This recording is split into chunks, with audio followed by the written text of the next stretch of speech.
As inflation continues to rise, making it harder for families to make ends meet and threatening the retirement savings of millions of Americans, families who depend on state pension funds have an additional threat. That new threat is politically motivated investment schemes that bring in lower investment returns to retirees. Hello, everyone. I'm Catherine Mortensen from ALEC Public Affairs, and in the studio with me is Lee Schock, our Vice President of Policy. Thanks, Kat. Yeah, we're excited to talk to everyone today, and really happy to be joined by our friend, Representative Gary Smith in South Carolina. But as Kat mentioned, right now, all Americans, our 401ks are getting crushed by inflation, by the markets and the downturn. But in the public sector, we'd like to talk about this today. There is a huge threat to state government employees who rely on their state pension plans. And as we have talked about in the last couple of weeks, our new research shows there are massive unfunded liabilities in state pension plans, $8.28 trillion across the country, according to our new report, the 6th edition of ALEC's Unaccountable and Unaffordable. And so we're excited to talk to you today. We'll cover an ALEC model policy and something that I know Gary Smith, Representative Smith, has been working on in South Carolina. Representative Smith, thank you so much for joining us. You recently gave an interview to a local news reporter there in your home state, in which you really gave kudos and a shout out to the ALEC model policy to protect people's investment funds from these woke investment schemes. And I wanted to just ask you, how did this issue get onto your radar? And thank you for, putting ALEC's name out there and sharing our model policy. Well, Catherine, thank you and Lee for allowing me to be here today. Very happy to be here. And if you're in the policy, if you're a legislator, if you have been doing this for any time, you would have to be under a rock not to have heard about this and not to be aware of what's going on, because it's been in publications. It's been something that's been very much a part of discussion for a while now. And when it first came to my radar, it was from a local group here in the upstate that is a chapter of the Center for Self-Governance that had been looking at this issue and studying the issue. And we got together and had a meeting at a friend of mine's house to chat about it, talk about some of the research and some of the things that were going on throughout the country. And after that, I started to get some emails about the issue. And we had already started working on putting together a policy for that.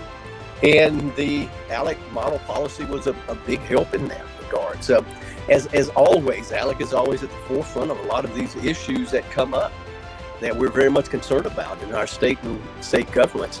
And they're always on the cutting edge of these things. So very appreciative to ALEC for what they have done, and a big help to us in putting this together.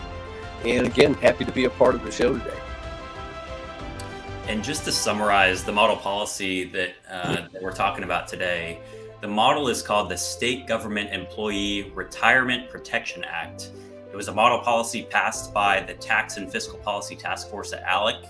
And to sum it up, essentially what the model policy does is it says that pension fund managers cannot invest the funds for any other reason but to maximize returns and do so in the best interest of pensioners. And so, if pension fund managers are using politically based investment strategies with these state pension funds, they need to be held accountable. And that's what this model policy aims to do. So, Representative, I noticed in the article that caught our attention a few weeks ago, State Representative Ann Thayer from South Carolina, she was the lead sponsor on a bill that is similar to the ALEC model policy. She had about 30 Republican co-sponsors. Ultimately, it did not make it to the governor's desk, but you were quoted as saying you want to see the ALEC model policy or something close to it reintroduced next session. Why do you think we need an expanded version of what was already introduced in South Carolina? Well, one of the things that I told the reporter when we had the interview was that And it's something I use a great deal in my conversations and debates on the House floor, is that ideas have consequences, bad ideas have victims.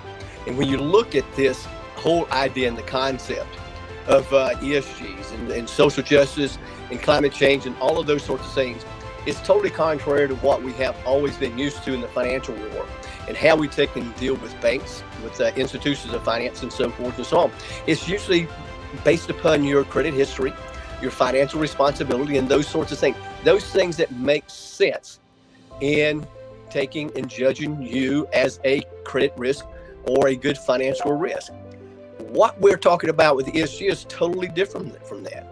It doesn't matter if you have a good credit history. It doesn't matter if you are a good financial risk. It doesn't matter if you have a good financial history. What is important to them is that how do you actually score on their scorecard for social justice, climate, those sorts of issues that have no relevance to what you're trying to do, your credit history, your financial responsibility, all of those sorts of traditional things.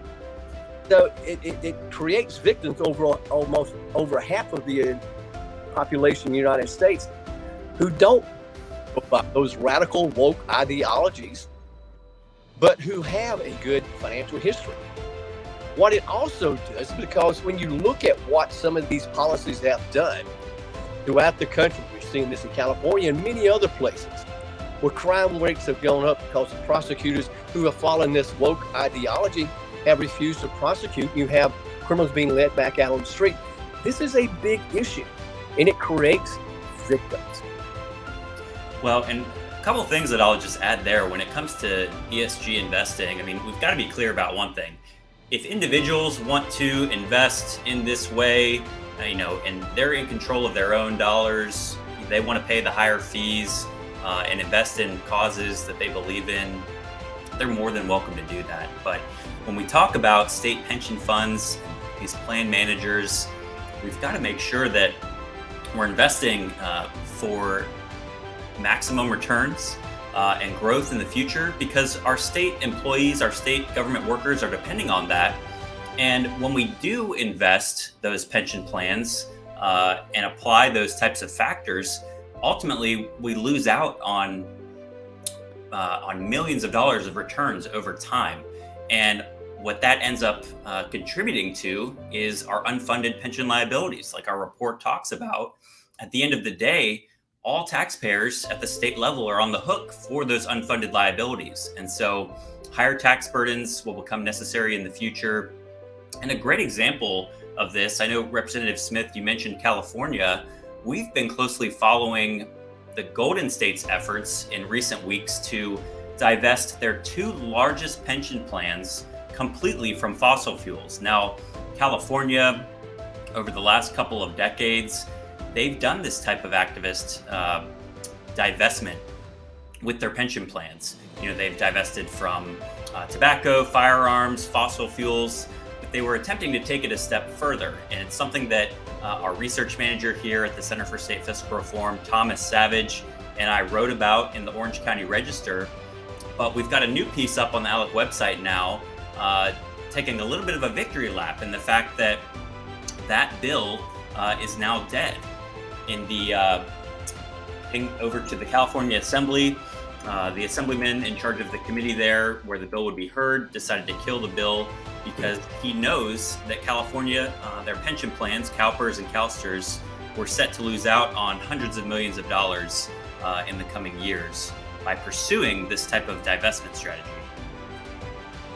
Representative, I'm going to put that article up if I can share my screen right now, because I think that the people of California really are very fortunate that they had a member of their, I believe it was the Senate, who said, nope, I'm not going to let this bill out of the committee. And so it died there in a committee. And this bill would have cost the people of California millions of dollars in unearned investments. And as Lee was saying, California is already one of the most underfunded of state pensions, and it's a massive pension fund. So I'm just grateful that there was a lawmaker there. He was a Democrat who did the right thing and was looking out for the interests of the taxpayers, the retirees in his state. It's South Carolina. I don't think you all are in that kind of shape by far. I mean, their pension fund is much better funded, right? Yeah, South Carolina in our report, you're in the middle of the pack when it comes to per capita unfunded liabilities. Of course, California, they have a total of 1.5 trillion across all of their state pension plans. So they score really low in our report. But South Carolina there in the middle of the pack. And I believe South Carolina also has an optional defined contribution plan